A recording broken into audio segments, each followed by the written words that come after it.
አርያም ሐዘነ ልቦናታ መምህር ዘላለም ወንድሙ በስጋ አተነዋል።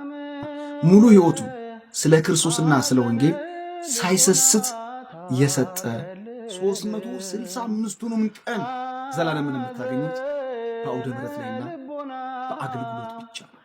መምህር ዘላለም ባህታዊ ነው፣ ብቸኛ ነው፣ የከተማ መናኝ ነው። ሕይወት ሳያምረው ቤት ሳይሰራ ጎጆ ሳይቀልስ ስለ ወንጌልና ስለ ቤተ ክርስቲያን ብቻ በሀገር ውስጥ ከሀገር ውጭ በየክፍለ ሀገሩ ክርስቶስ ስለሰጠው የወንጌል አደራነት የኖረ ታታሪ እጅግ ብርቱ የሆነ የወንጌል ሰው ነበረ።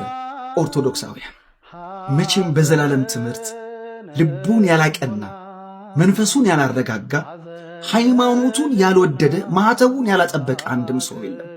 ይህን ያልቁምም የተናገርኩት እንደው እግዚአብሔር አበርትቶኛ ጠንክሮ ነው እንጂ የሰማነው ነገር በጣም እጅግ በጣም አስደንግጦኛል። እውነቱን ለመናገር ነው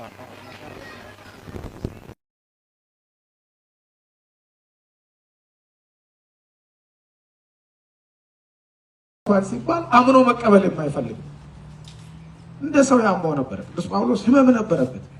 አንድ ወንድሜ ሲነግረኝ አስተማሚው በቅርብ ለማንም ለመናገር የማይፈልግ ነው። ህመሙን የሰውን ህመም መካፈል ይወዳል እንጂ የራሱን ህመም ለማንም የማያካፍል ሰው የሚሰቃይበት መስሎ የሚጨነቅበት መስሎ ስለሚያስብ አይናገርም።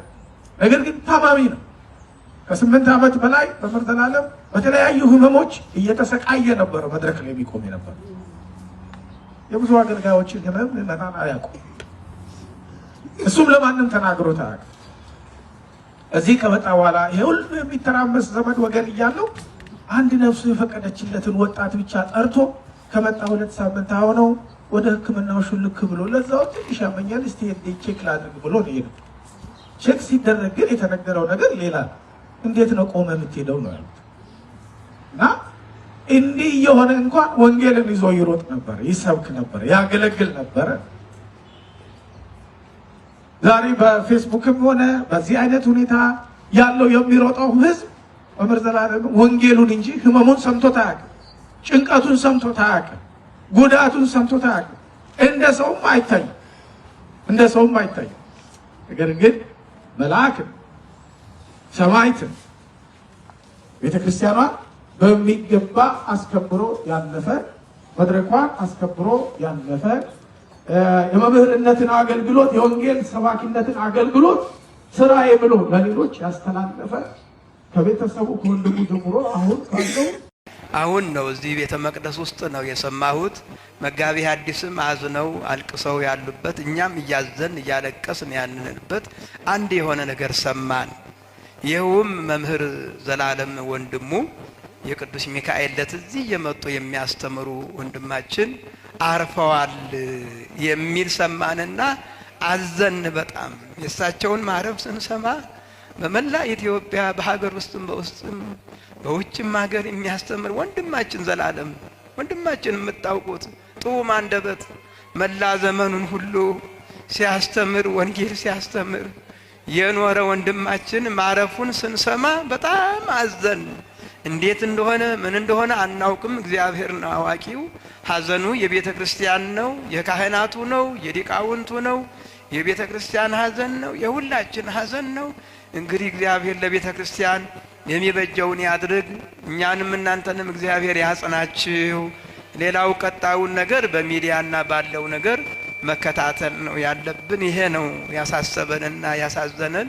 መካሪያችን ወንድማችን እሱ ከኛ በሞተ ስጋ መለየቱን ስለሰማን አዝነናል።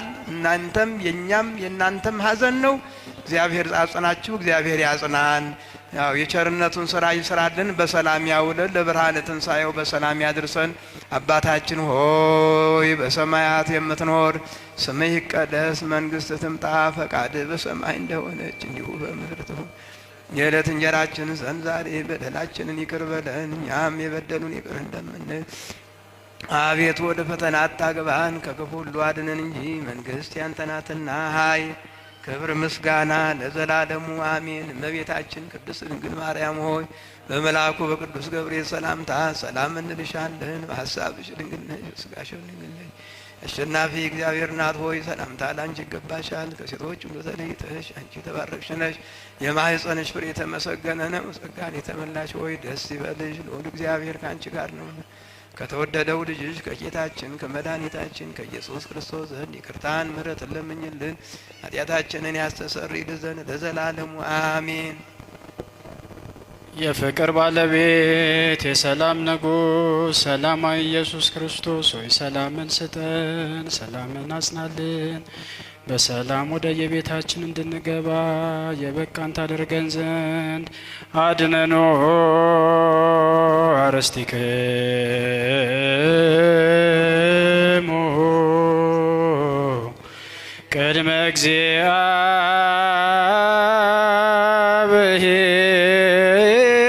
እግዚአብሔር አምላክነ በእደ ገብሩ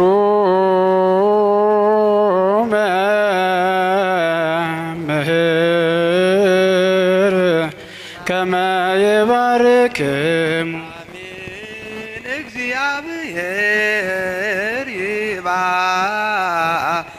ይባርከነ ወይስሐለነ እግዚኦ አድኅን ሕዝበከ ወባርክ ርስተከ ራእዮሙ አደሎሙ እስከ ለዓለም። አቤቱ ጌታ ሆይ ሕዝብህን አድን ርስትህንም ባርክ። አቤቱ ጌታ ሆይ ሕዝብህን አድን ርስትህንም ባርክ።